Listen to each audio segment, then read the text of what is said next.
Gênesis, capítulo 3, versículo 22 ao 24. Então diz assim: Então disse o Senhor Deus: Agora o homem se tornou como um de nós, conhecendo o bem e o mal. Não se deve, pois, permitir que ele tome também do fruto da árvore da vida e o coma e viva para sempre. Por isso o Senhor Deus o mandou embora do jardim do Éden, para cultivar o solo do qual fora tirado.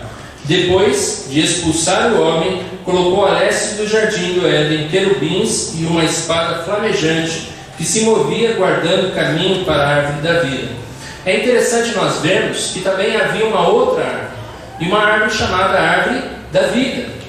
E o que nós vemos aqui? Que Deus, quando Deus ali viu que o homem já era conhecedor do bem e do mal, ele já tinha a maldade no coração, Deus viu que não era bom que o homem continuasse no jardim por causa dessa árvore da vida.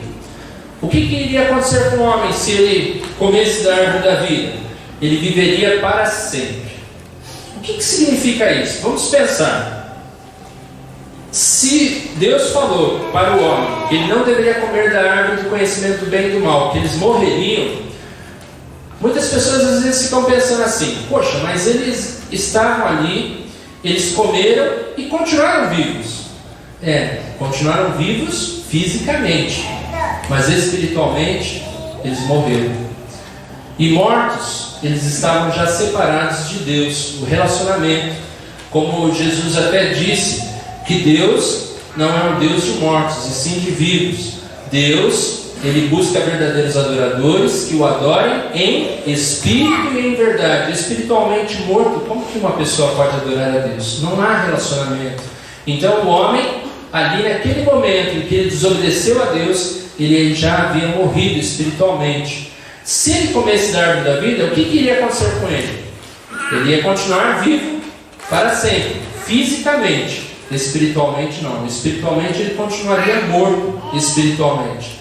E vamos pensar, aqueles anjos que estavam no céu, junto com aquele querubim chamado Satanás, que não era Satanás antes, mas era um anjo que adorava a Deus, um querubim que adorava a Deus, e os outros anjos também. Quando eles se rebelaram a Deus, eles morreram? Todos morreram? Não, eles morreram. Eles continuam vivos até hoje. Mas como é que os demônios, esses anjos caídos, eles vivem todos os dias? Em paz? Alegria? Não. Eles vivem em total tormento. Por que os demônios muitas vezes eles procuram o ser humano? Por que muitas vezes ele procura levar pessoas a uma vida de vícios, prostituição, bebida, drogas e várias outras coisas que são totalmente contrárias ao padrão de Deus? Porque eles querem sentir prazer, eles querem sentir um pouco de paz, eles querem sentir alegria, eles querem sentir aquilo que o ser humano pode sentir. Os demônios não têm essa paz, não têm essa alegria, e eles vivem. Só que a palavra de Deus diz em Apocalipse que um dia vai chegar o fim deles, onde todos eles serão lançados no lago de fogo e enxofre, que é a segunda morte. Então eles serão aniquilados, destruídos para sempre. Se Adão e Eva eles tivessem comido ali da árvore da vida, eles iriam viver para sempre separados de Deus, em total tormento. Já imaginou como é que ia ser esse mundo? Como que as pessoas viveriam atormentadas, brigando? Não morreria, mas viveriam numa desgraça total. As pessoas vivendo com ódio uma das outras, se vingando uma das outras, fazendo maldade umas para as outras. Imagina como seria horrível, terrível.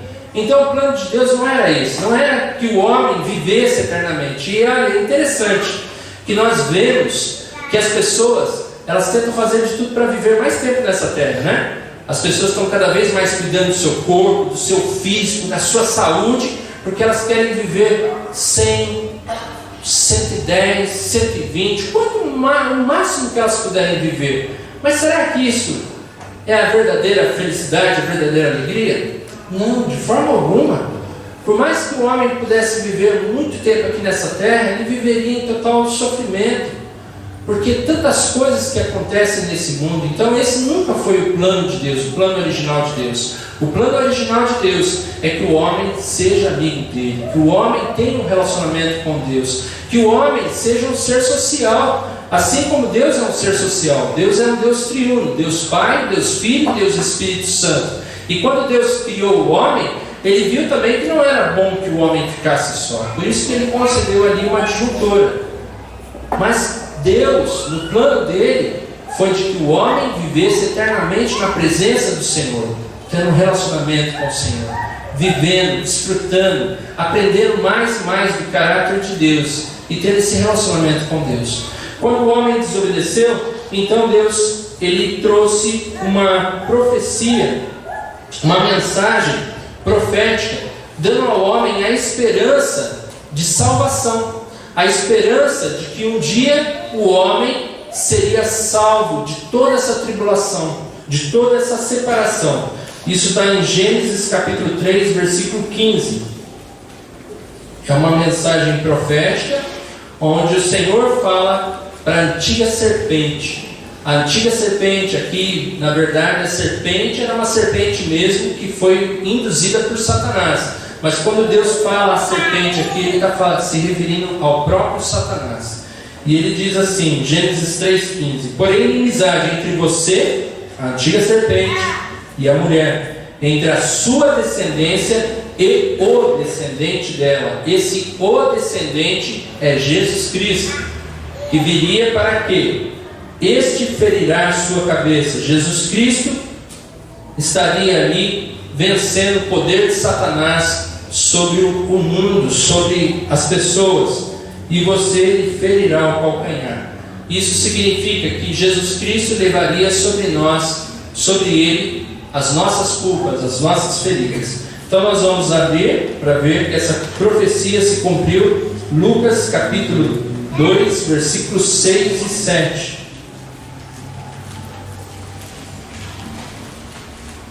Então essa profecia de Gênesis capítulo 3, versículo 15 se cumpre em Lucas capítulo 2, Novo Testamento, após Mateus, Marcos, Lucas, antes de João, capítulo 2, versículos 6 e 7, que diz assim: enquanto estava lá, chegou o tempo de nascer o bebê, e ela deu à luz o seu primogênito, envolveu em panos e colocou numa manjedoura, porque não havia lugar para eles na hospedaria. Aqui é o cumprimento. Nós vemos que aquele que seria o inimigo da serpente, que é o descendente da mulher, é Jesus Cristo, o Filho de Deus, que veio para nos trazer de volta, nos buscar e nos salvar, porque estávamos separados de Deus. E 1 Pedro capítulo 2, versículo 24.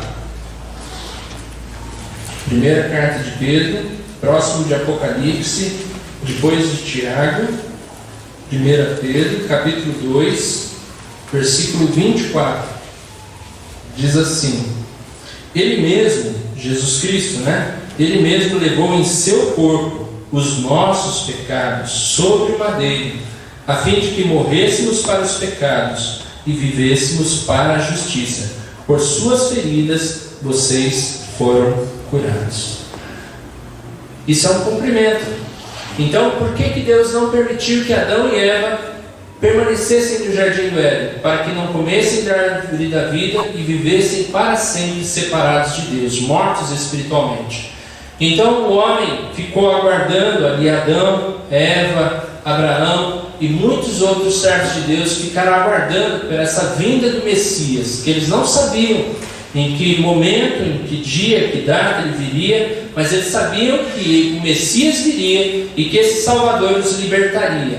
Por quê? Porque antes, quando o homem estava lá no Éden, ele tinha liberdade de escolha, ele tinha relacionamento com Deus, ele tinha amizade com Deus. A partir do momento que o homem desobedeceu a Deus, ele perdeu a sua liberdade de escolha. Por quê? Jesus ele nos explica em João, Evangelho de João, capítulo 8, versículo 34. diz assim: Jesus respondeu: digo a vocês a verdade, todo aquele que vive pecando é escravo do pecado.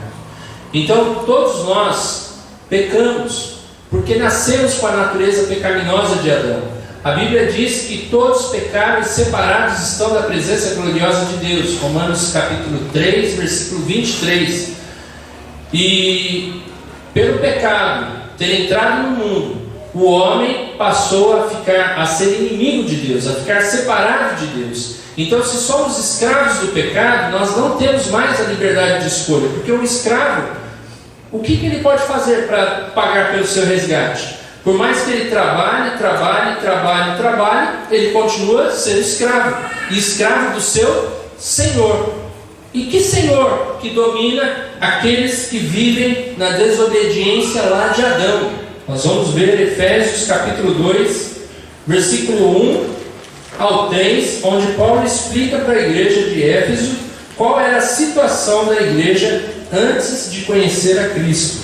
Efésios capítulo 2, versículo 1 ao 3, diz assim: vocês estavam mortos em suas transgressões e pecados. Olha, vocês estavam mortos. Então, a partir do momento que o homem pecou lá no Éden, ele passou a ser um ser espiritual morto.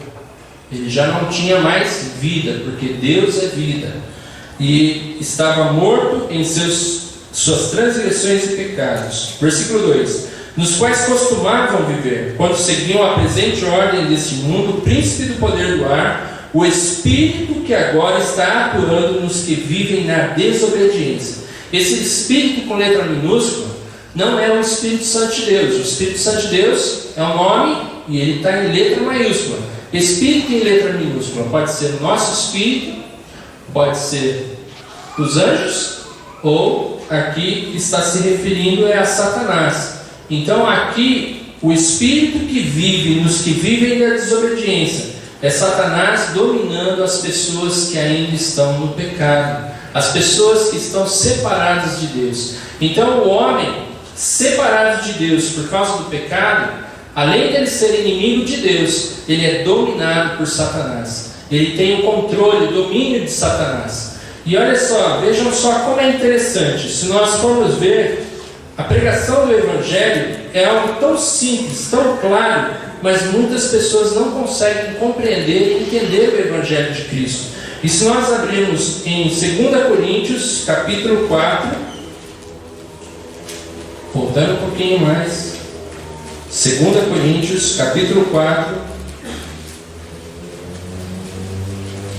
versículo 3 e 4, nós vamos ver novamente falando de Satanás, só que agora não se refere a ele, ao espírito do poder do ar, e sim ao Deus deste século. Jesus disse: o mundo jaz do maligno. Então ele é o Deus deste século.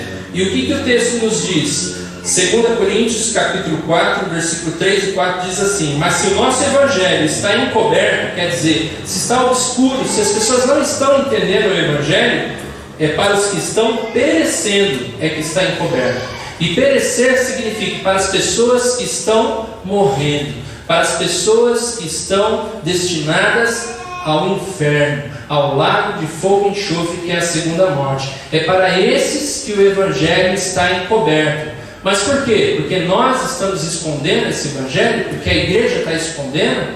Porque Deus não quer se revelar? Deus só quer se revelar somente aos seus escolhidos? Não.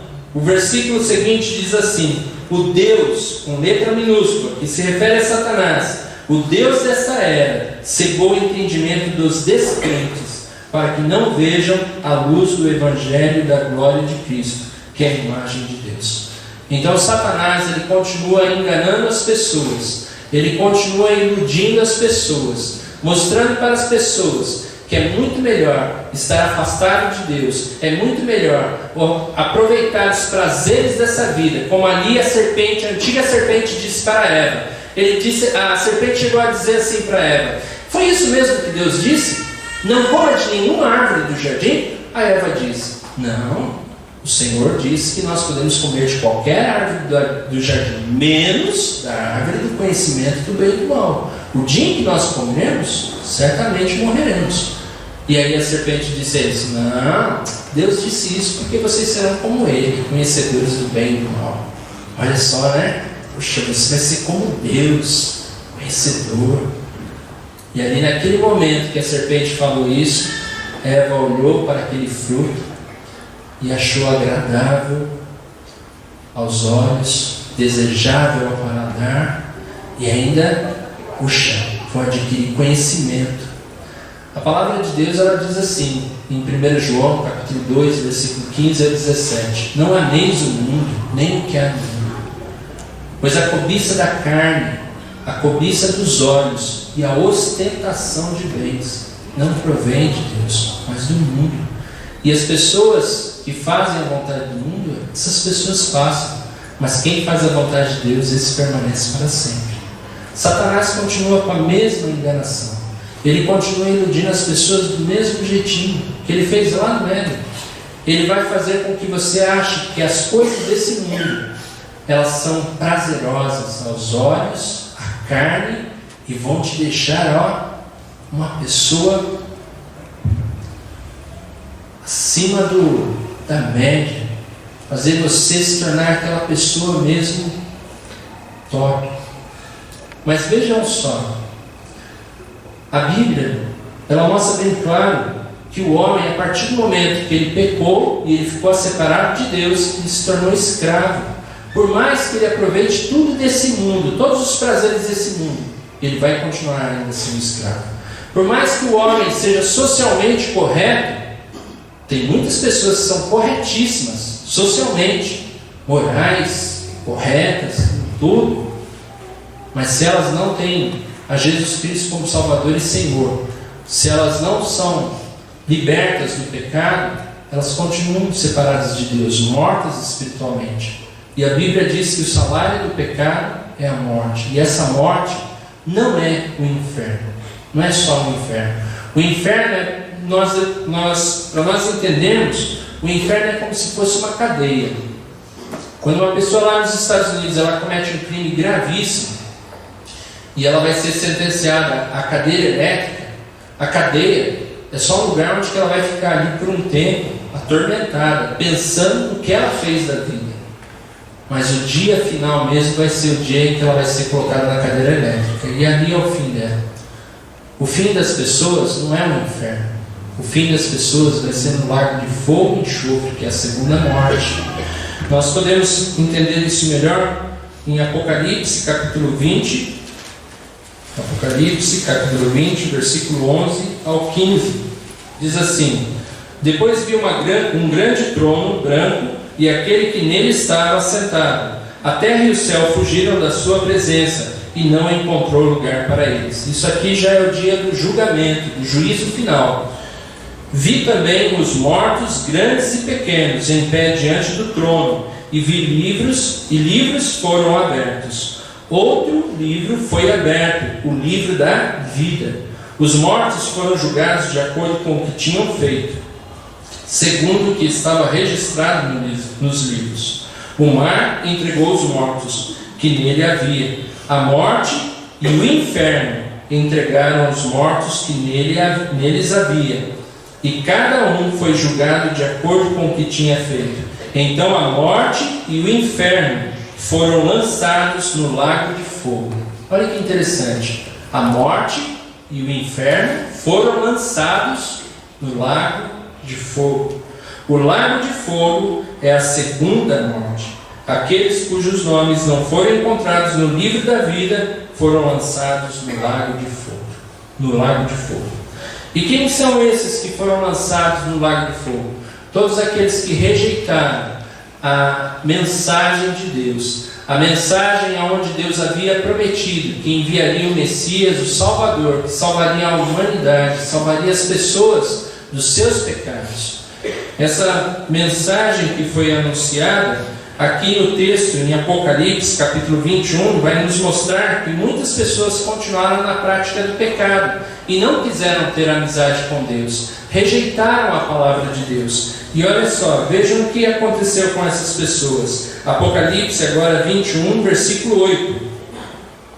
Mas os covardes ou tímidos, aí não significa introvertidos, mas pessoas que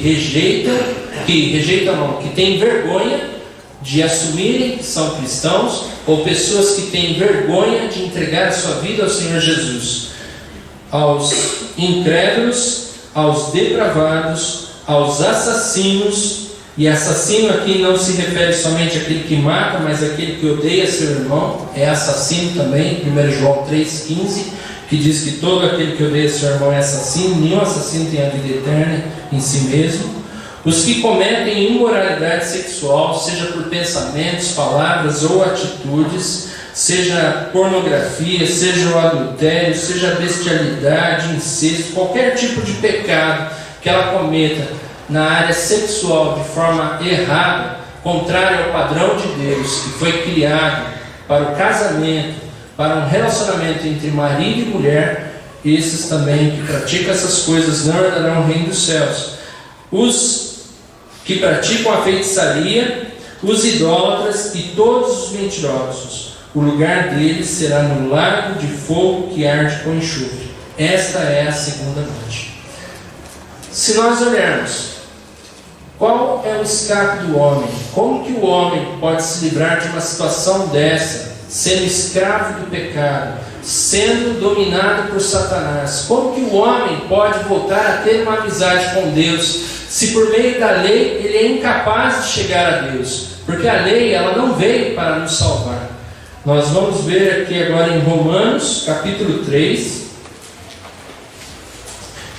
Os judeus se achavam muito corretos em suas atitudes, e Paulo escreve para um irmão da igreja de Roma, e esse irmão se achava superior aos outros, era um judeu, e Paulo começa a confrontá-lo, e ele começa a mostrar para os judeus também que estavam ali na igreja de Roma, que não há ninguém que se escape, não há nenhum justo sequer, não há ninguém que cumpra toda a lei.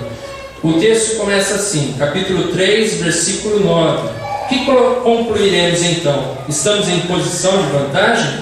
Não, já demonstramos que tanto judeus quanto gentios estão debaixo do pecado.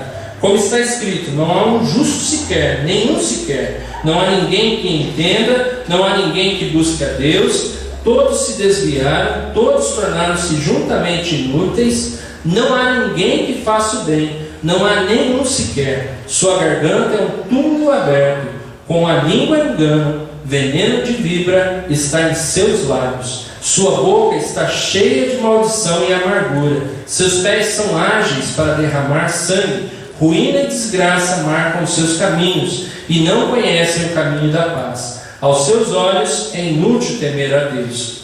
Sabemos que tudo que a lei diz, o diz àqueles que estão debaixo dela, para que toda boca se cale e o mundo todo esteja sob o juízo de Deus. Portanto, ninguém será declarado justo diante dele, baseando-se na obediência à lei, pois é mediante a lei que nos tornamos plenamente conscientes do pecado. Então aqui fica bem claro que nem pela lei o homem consegue escapar. A lei só veio como um tutor para que o homem ali aguardasse aquilo que ele estava tanto esperando, que era a vinda do Messias, do Senhor Jesus. Mas a lei, ela não serve para salvar, e sim para mostrar que a vontade de Deus é boa, perfeita e agradável, que a vontade de Deus é perfeita, que Deus, o padrão de Deus é muito mais elevado do que o nosso. Só que ninguém consegue viver esse padrão de Deus por si próprio, pela sua velha natureza. Ninguém consegue. Por isso que é impossível ao homem ser salvo. Só para Deus, só Deus é possível salvar o homem. O homem por si próprio não consegue chegar a Deus. Ele é incapaz de chegar a Deus, de se aproximar de Deus. Então, o que nós vemos nesse tão grande amor de Deus. O homem estava separado, ele perdeu a sua liberdade de escolha, se tornou escravo do pecado, se tornou escravo do poder de Satanás. A lei ali veio para mostrar que todos estão debaixo de condenação, mas Deus, Ele nos prova o quanto nos ama.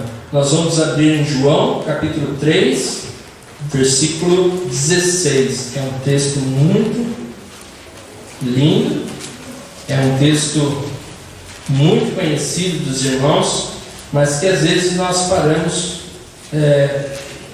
não paramos para meditar nele tanto e ver a tal profundidade do amor de Deus por nós.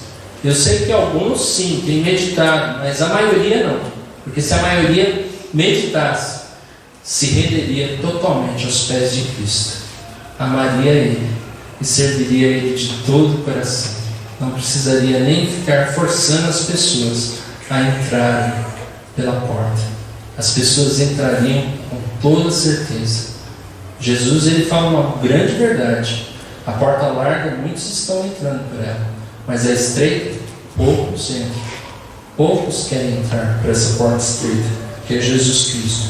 Então João 3,16 nos diz assim: que Deus amou tanto o mundo que deu seu Filho unigênito, Jesus Cristo, para que todo aquele que nele crê não pereça, não enfrente essa segunda morte, que é o lago de fogo e enxofre, mas tenha a vida eterna.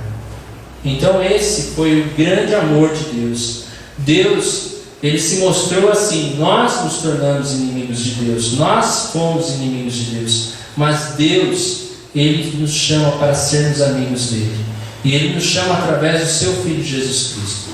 Agora é triste nós vermos, esses dias estava dando discipulado para uma pessoa que está desviada, afastada, e ela falou assim: mas eu ainda não quero, eu ainda vejo que eu tenho muita coisa que eu quero fazer, eu tenho meus sonhos, eu tenho meus planos, eu não sinto ainda o momento certo para entregar minha vida ao Senhor Jesus. E aí eu mostrei esse outro texto, no mesmo capítulo. O texto aqui nos fala no versículo 36, capítulo 3, versículo 36. Quem crê no Filho tem a vida eterna, mas quem rejeita o Filho não verá a vida, mas a ira de Deus permanece sobre ele. Sabe o que é um pai vendo o seu filho sendo rejeitado? Um filho que foi entregue, um filho que foi morto, um filho que pagou toda a sua dívida, e você disser para Deus assim: olha, eu não quero. O que o mundo me oferece é muito melhor do que o que Jesus Cristo pode me oferecer. Isso vai deixar um pai feliz ou vai deixar um pai irado? Vai deixar irado. Isso vai fazer com que esse pai fique muito chateado, muito triste. E Deus não quer isso. O que Deus ele quer de nós é que todas as pessoas se arrependam, tenham uma atitude de gratidão, de amor. A nossa amizade só pode ser construída a partir do momento que nós entendemos o plano de Deus na nossa vida. A partir do momento que nós entendemos que nós éramos trevas, que nós estávamos separados de Deus, como escravos do pecado, nós não tínhamos a liberdade de escolha, mas Jesus Cristo foi lá e nos comprou com o seu próprio sangue, pagou com a sua própria vida, Ele pagou a nossa dívida para Deus. Quando Ele nos comprou, então de escravos, nós passamos para essa outra posição, aonde agora nós pertencemos a Jesus Cristo. Na verdade, só mudamos de dono. Jesus Cristo é o nosso Senhor, porque Ele comprou, Ele nos comprou, Ele pagou alto preço. E a palavra de Deus ainda em 1 Coríntios fala assim: vocês não pertencem a vocês mesmos, portanto glorifiquem a Deus no vosso corpo, no qual foi pago um alto preço. Então quer dizer, Jesus Cristo comprou a humanidade, todos nós pertencemos a Ele, mas mesmo assim Jesus Cristo nos dá anistia, liberdade, e Ele diz para nós assim: o que nós queremos? Nós queremos agora escolher ficar com Ele, abrir a nossa vida e deixar Jesus Cristo entrar na nossa vida e Ele ter um relacionamento conosco de amizade, de verdadeiro amigo conosco, ou nós queremos continuar com a porta fechada para Ele? Jesus falou isso para a igreja de Laodiceia: eis que estou à porta e bato, se alguém ouvir a minha voz e abrir a porta, eu entrarei em sua casa, cearei com ele e ele comigo. A igreja de Laodiceia era uma igreja que havia fechado a porta para Jesus Cristo. Jesus Cristo queria um relacionamento com essa igreja, mas essa igreja não queria um relacionamento com Ele. Será que nós realmente estamos buscando um relacionamento com Jesus de amizade? Para construir essa amizade, nós precisamos primeiro nos relacionar com o nosso Mestre. Quando Jesus fala para os discípulos assim: olha, eu já não chamo mais vocês de servos, de escravos, porque o servo não conhece o seu Senhor, mas agora eu chamo de amigos, porque eu anunciei tudo aquilo que meu Pai me falou, me ensinou. Então, quando Jesus ele chama a ser amigos, Ele revela o que o Pai ensinou, e Ele quer que a gente faça parte desse novo relacionamento com Ele. Comece a andar com Ele, comece a seguir os seus passos. Eu percebo que muitas pessoas, quando a gente fala em perdão, olha, você precisa perdoar o seu cônjuge, você precisa perdoar seu filho, seu pai, você precisa perdoar o seu irmão em Cristo, o seu parente. A pessoa fala assim: ah, pastor, mas isso é muito difícil. Ah, não dá. Que isso? Jesus foi Jesus, eu não sou Jesus. Mas o que essa pessoa está querendo dizer então? Que ela não tem um relacionamento com Cristo, que ela não é um discípulo de Jesus. Porque Jesus disse: aquele que tem os meus mandamentos e os guarda, esse é o que me ama. E aquele que me ama será amado por meu Pai, e eu também o amarei e me revelarei a Ele. Quando Jesus ele se revela a nós, Ele nos enche do amor do Pai, Ele nos enche de misericórdia, de compaixão, de bondade. Ele nos ensina a perdoar com o mesmo coração que Ele nos perdoou. Quando Ele esteve lá na cruz, olha quanta coisa que Ele passou, e Ele disse ao Pai: Pai, perdoa-lhes porque não sabem o que fazem. Então, se nós queremos realmente ter uma amizade, um relacionamento verdadeiro com os nossos irmãos, primeiro nós temos que começar esse relacionamento com Cristo. Se você diz que isso é impossível, amar, perdoar, sentir compaixão, ser tolerante com o seu irmão, isso significa então que você ainda não tem um relacionamento com Cristo.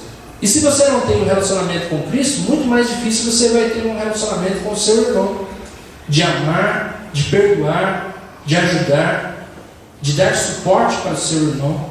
Nós precisamos nos relacionar mais com Cristo. Nós precisamos conhecer mais da graça de Deus na nossa vida. A palavra de Deus, Jesus disse assim em João capítulo 17, versículo 3: e a vida eterna é essa, que conheçam a Ti, o único Deus, e a Jesus Cristo a quem enviaste. Como que eu posso falar de amor se eu não conheço Deus que é amor? Como que eu posso viver o amor se eu não vivo um relacionamento com Deus? Se eu não medito na Sua palavra, se eu não oro, se eu não busco esse relacionamento com Ele. E sabe aonde que Ele me coloca os testes, as provas? É na igreja. A igreja é um ensaio para o céu. Nós estamos aqui ensaiando para entrar no céu. Quem não passar aqui neste ensaio, não entra no céu. Você sabia disso? Se você não tolera seu irmão, se você não consegue amá-lo, perdoá-lo, você nunca entrará no céu. Porque no céu só existe amor, e Deus é amor. Então, o que nós precisamos? Exercitar o fruto do Espírito: o amor, a paciência, a paz, a alegria, a bondade, a misericórdia, a fidelidade, a mansidão, o domínio próprio. Nós precisamos constantemente exercitar esse amor. Mas para isso, você precisa também ver se você é livre, se você realmente já entregou a sua vida ao Senhor Jesus. Porque se você não entregou, você está do lado ainda de fora. Você ainda não entrou no aprisco, você ainda não se relacionou com o seu Mestre Jesus. E isso significa que você não conseguirá, será impossível para você ter um relacionamento, construir amizades. Nós só construímos amizades quando deixamos o pecado para trás, quando deixamos o passado para trás. Enquanto nós vivemos remoendo o passado, vivemos ainda nas mágoas, na falta de perdão, na falta de misericórdia, quando nós ficamos ainda ali trabalhando o passado na nossa vida, nós nunca cresceremos na fé em Cristo Jesus. Nós precisamos nos despir do velho homem. Eu queria concluir com um texto que foi proposto, Efésios capítulo 4, versículos 17 ao 32. Diz assim: os procedimentos do Filho da Luz. Assim eu digo a vocês, no Senhor insisto, que não vivam mais como gentios, que vivem na inutilidade dos seus pensamentos. Eles estão obscurecidos no entendimento e separados da vida de Deus, por causa da ignorância em que estão, devido ao endurecimento do seu coração. Tendo perdido toda a sensibilidade, eles se entregaram à depravação, cometendo com avidez toda espécie de impureza. Todavia, não foi assim que vocês aprenderam de Cristo. De fato, vocês ouviram falar dele, e nele foram ensinados de acordo com a verdade que está em Jesus. Quanto à antiga maneira de viver, vocês foram ensinados a despir-se do velho homem, que se corrompe por desejos enganosos, a serem renovados no modo de pensar, a revestir-se do novo homem, criado para ser semelhante a Deus em justiça e em santidade, provenientes da verdade. Portanto, cada um de vocês deve abandonar a mentira e falar a verdade ao seu próximo, pois todos somos membros de um mesmo corpo. Quando vocês ficarem irados, não pequem, apaziguem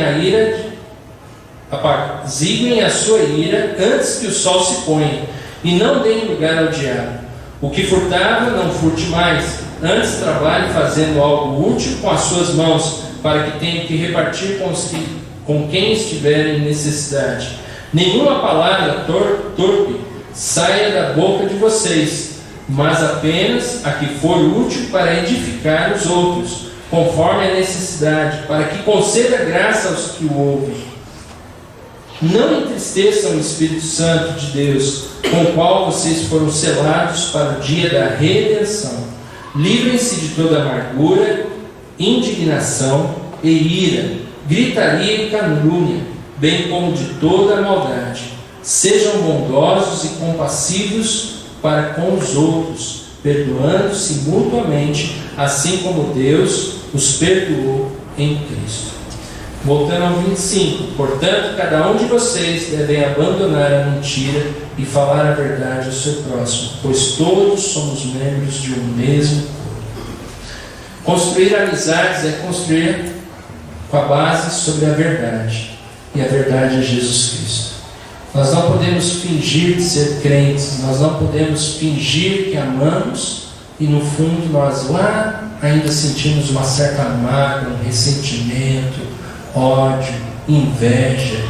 Se nós temos isso abrigado no coração, nós não estamos enganando o outro, o nosso irmão, nós estamos enganando a nós mesmos, e a verdade não está em nós, e a verdade é Jesus Cristo.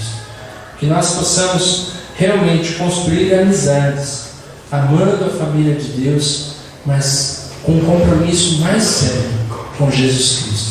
Nós precisamos crescer na graça e no conhecimento do Senhor Jesus Cristo. Precisamos ver a profundidade, a largura, o amor, o que Ele fez por nós. Quanto mais você conhecer a Cristo, quanto mais nós conhecermos o nosso Pai Celestial, esse Pai tão misericordioso, esse Pai que demonstrou um amor tão grande por nós, quanto mais nós conhecermos a Ele, mais nós vamos olhar para os outros e vamos começar a aprender a olhar com os olhos de Cristo. E aí sim, nós vamos tratar as pessoas como verdadeiros amigos. É interessante, para fecharmos, que quando Jesus estava ali para ser preso, Judas deu um sinal para os soldados que não sabiam quem era Jesus ali, né? E ele falou: aquele que eu beijar é Jesus. E ele beijou Jesus. Quando ele beijou, Jesus olhou para ele e falou assim: amigo, é com um beijo que você me trai? Aquele momento que Jesus chamou Judas de amigo, Jesus não estava sendo hipócrita, ele estava chamando de amigo mesmo. Como que nós estamos nos relacionando com Jesus? O modo como nós nos relacionamos com Jesus é o modo como nós nos relacionamos uns com os outros. Que nós possamos construir verdadeiras amizades fundadas, firmadas em Cristo Jesus. Que Deus nos abençoe.